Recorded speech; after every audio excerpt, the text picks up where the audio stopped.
Yo, this is Ben Covage from Elevated Trips, and today we're in Yangshuo in southern China. This is just about a 2 to 3 hour bullet train ride from Guangzhou, but it's a whole different world. We're here at these avatar mountains, at least that's what I call them. There's a couple places in China that have these kind of avatar-like mountains, but you can see behind me, this is just absolutely beautiful. All these formations here, a lot of people actually associate these type of formations with Guilin, which is a really beautiful place, and it actually happens to be on the 20 Kuai bill. But Yangshuo is even more beautiful than Guilin. Guilin tends to be a little bit of a tourist trap. It does have these beautiful formations, but Yangshuo is the real rock climber's paradise of China, and this place is beautiful. You could easily spend 5 to 10 days here, rock climbing, kayaking, hiking, canyoneering, caving. This place has it all. If you are at all outdoorsy or you just enjoy beautiful nature, Guilin and Yangshuo is going to be a beautiful destination for you, and we're going to fly our drone a little bit so you can see some of it.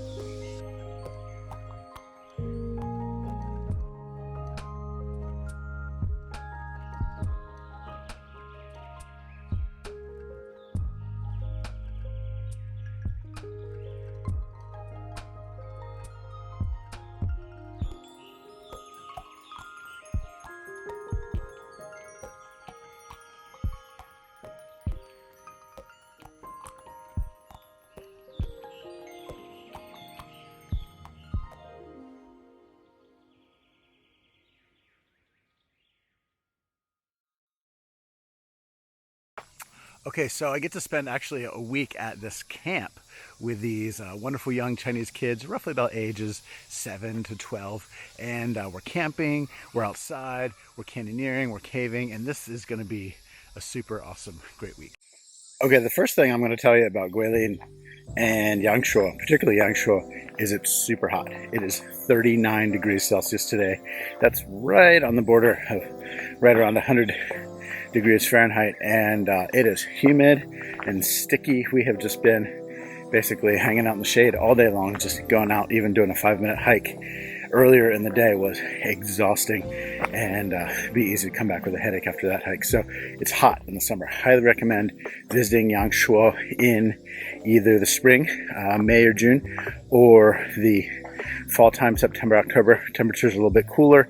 It does get a little bit of a rainy season at times, and there are times when Yangshuo actually floods, so make sure you avoid those times. But right now it is just sticky, oppressive hot, mosquitoes out at night, and I'm gonna get inside the building for just a minute to cool down.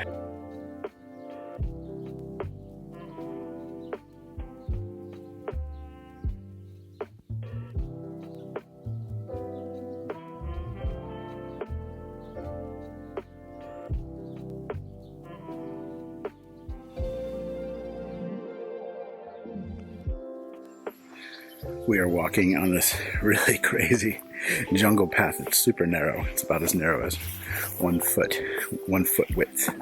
Not even 12 inches, but just like maybe 6 inches across. And we're right on this cliff face here, looking down at this beautiful reservoir lake. So this is a fun hike. We're doing a little map and compass with the students today, and they are navigating their way through the wilderness so that we can end up at a swimming hole and have a nice swim and get out of the heat. But it's a beautiful little local path. It's nice to get out of the main roads and get out of the sun.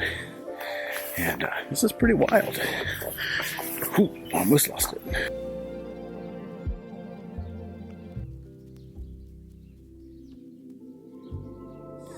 Okay, we've come upon this fisherman here right next to the reservoir, and he's mending his nets as we speak. So he's got this huge white net, and he is intricately sewing it.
Okay, we're standing here at this building, kind of covered in some foliage. It looks like the jungle would take back the landscape very quickly here if people didn't do anything about it.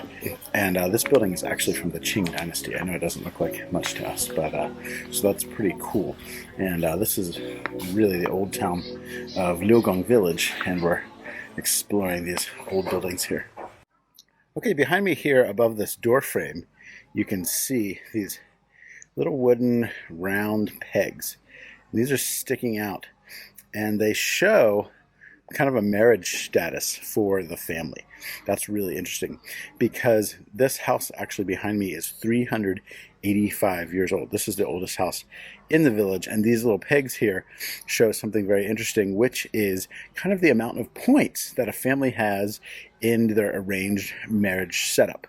And so basically, if they have a daughter, and that daughter is very smart and is at the head of the class, then these pegs are going to show that. And you can have 2 points, you have 4 points, you can have 6 points. The more points you have, the higher the degree of societal arranged marriage you can be in.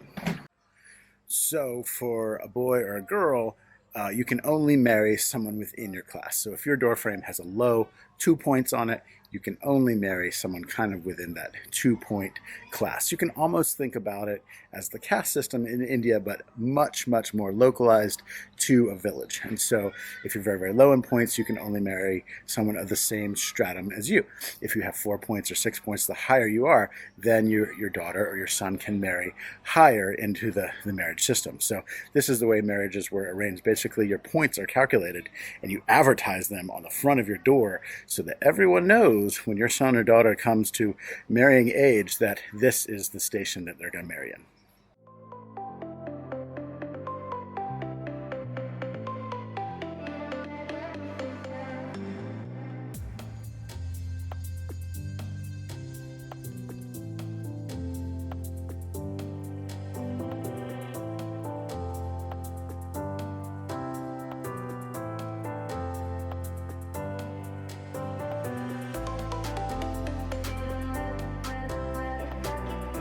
Okay, a great example here of the different house structures. So here behind me have this 3-story, more modern concrete architecture, and then we'll flip around here. You can see this is what the family used to live in. It's kind of a dilapidated old local stone house, so obviously it's been upgraded to more recent architecture. So you can see the difference between this 3-story one and the 1-story one I was just pointing at.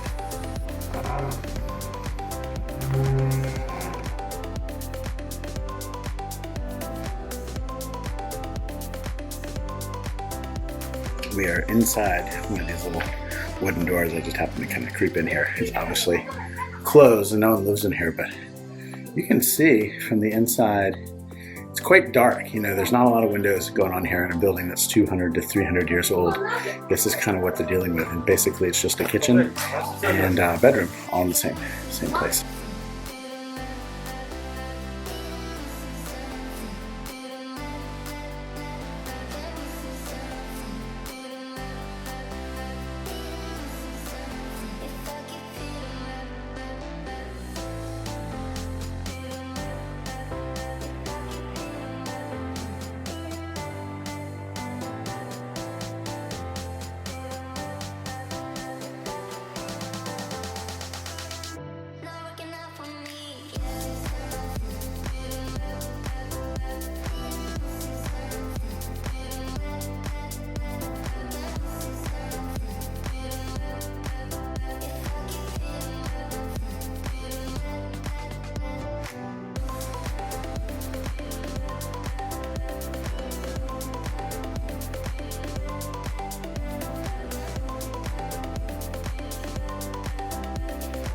Behind me is the local gambling center.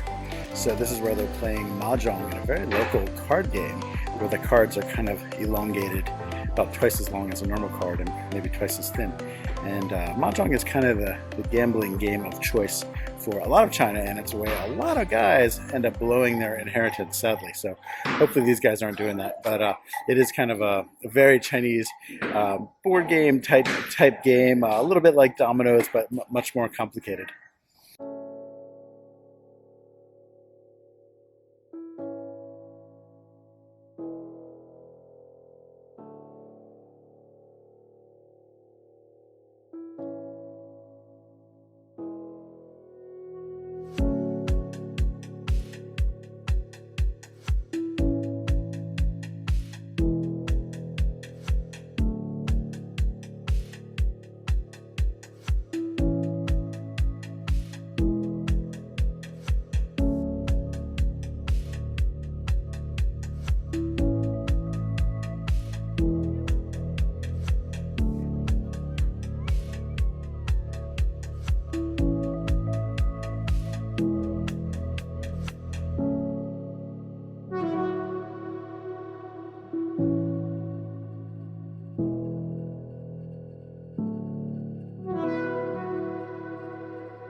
We have arrived at the true destination of our wilderness survival course, which is the swim hole.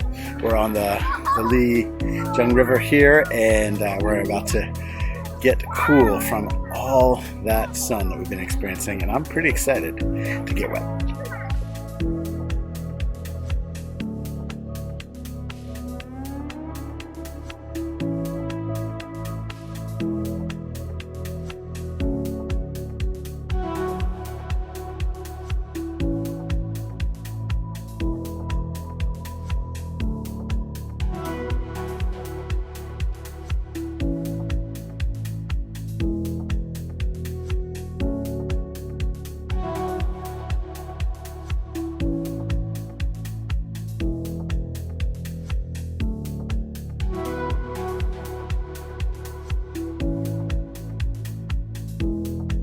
Such a relaxed feel here. It really feels like you're visiting some kind of distant island in the middle of the Pacific. It's just everyone, it's kind of a fisher, and they're kind of just on their own time, you know, and they're not in a big hurry. I really like that. It's just a really relaxed feel. Just really worthwhile to take a few minutes and just kind of stroll through some of these villages, stroll through some of the beautiful mountainscapes and the Karst rock formations, and just get into some of these villages and just see what these fisher guys are doing, see what their wives are doing, see the little ladies selling fruits and things like that. Just a fun scene to be in.